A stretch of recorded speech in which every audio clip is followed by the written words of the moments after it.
Hello दोस्तों, नमस्कार। VS study में आपका स्वागत है। और आज का प्रश्न न्यूमेरिकल सेशन से होगा। और बता दें कि ये बल चैप्टर से लिया गया प्रश्न है। और ऐसा प्रश्न हमेशा कोई भी कॉम्पिटिटिव एग्जाम में पूछा जाता है और बच्चे इग्नोर करके चले आते हैं, जबकि ऐसे ही प्रश्न में नॉर्मलाइज मार्क्स ज़्यादा से ज़्यादा बढ़ते हैं, क्योंकि ऐसे प्रश्न बच्चे छोड़ कर चले आते हैं। जो बनाता है उसे ज़्यादा से ज़्यादा मार्क्स इसी में मिलते हैं। तो चलिए स्टार्ट करते हैं। पहला प्रश्न, यदि 25 केजी के द्रव्यमान वाली कोई वस्तु 8 मीटर पर सेकेंड स्क्वायर के समान त्वरण के साथ गतिमान है, तो वस्तु द्वारा लगाया गया बल क्या होगा। ऐसे न्यूमेरिकल प्रश्न को हल करते समय सबसे पहले हम उसमें क्या दी हुई संख्या है, क्या क्या चीज़ें दी रखी है, उसको पहले नोट करेंगे। तो यहाँ पे 25 केजी पता चलता है द्रव्यमान, यानी 25 केजी द्रव्यमान दी हुई है, यानी मास। तो लिख लेंगे 25 केजी द्रव्यमान दे रखा है। उसके बाद त्वरण दे रखा है 8 मीटर पर सेकेंड स्क्वायर, तो लिख लेंगे 8 मीटर पर सेकेंड स्क्वायर।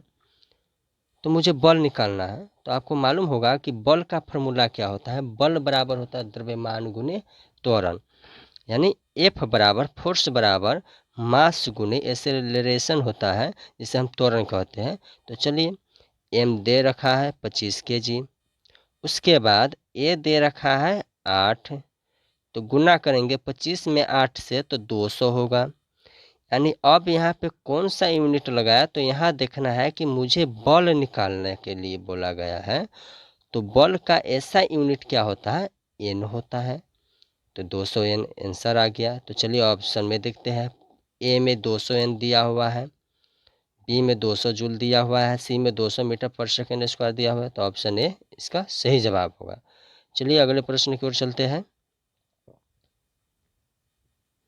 तो अगला प्रश्न है कि 100 एन का एक बल 50 केजी द्रव्यमान की एक वस्तु पर लगाया जाता है। यानी 100 एन का एक बल है जो 50 केजी द्रव्यमान वाली वस्तु के ऊपर लगाया जाता है। तो उत्पन्न होने वाले त्वरण की गणना कीजिए। मुझे यहाँ त्वरण की गणना करनी है, यानी त्वरण ज्ञात करना है। तो यहाँ पर दे रखा है, ये 2 नंबर क्वेश्चन का हल है, याद रखना है।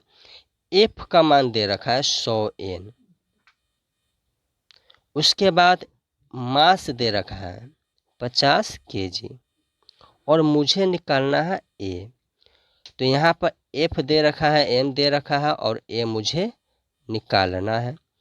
तो प्रश्न से ऐसे पता चलता है कि एफ बराबर एम ए की फॉर्मूला पर हम लगाएंगे तो अपने आप ही ए निकल जाएगा। तो एफ बराबर एम ए होता है। और यहाँ पर एफ का मान 100 दे रखा है, बराबर एम का मान दे रखा है 50 केजी, गुने में ए। तो यहाँ पर 50 से इसको काट देंगे 2 बार में, और ए बराबर यहाँ पर आ गया 2। यहाँ पर फिर यूनिट का ध्यान देना है।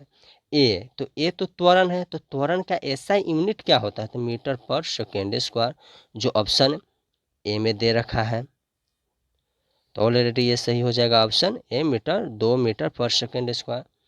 तो थैंक यू, फिर मिलेंगे अगले सेशन में। जब तक के लिए धन्यवाद।